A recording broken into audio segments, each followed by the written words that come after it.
Well, earlier today, the Corning-Painter School Board of Education voted to approve 3 separate settlements to former students who claim they were allegedly sexually abused. And we want to warn you, this story includes some graphic descriptions. WENY's Lindsay Madison tells us how much the settlements were for and what court documents say happened. Lindsay?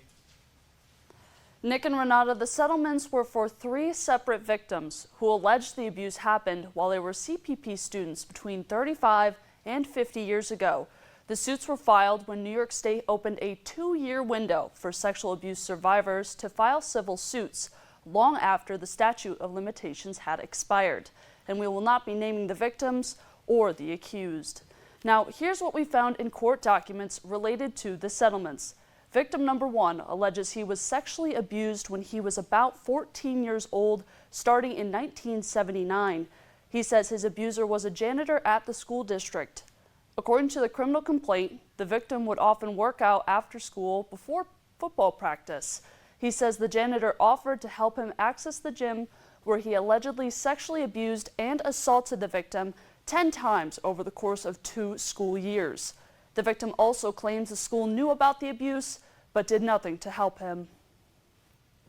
Victim number 2 says they were abused by their 5th grade teacher starting in the early 1970s.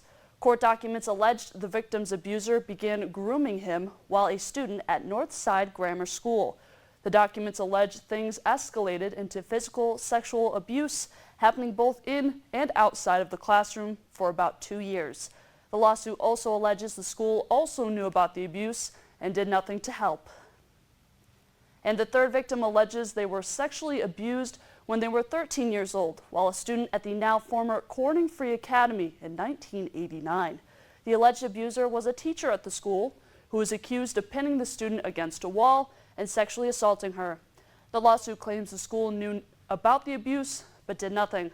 When I asked the CPP superintendent for comment, she said this.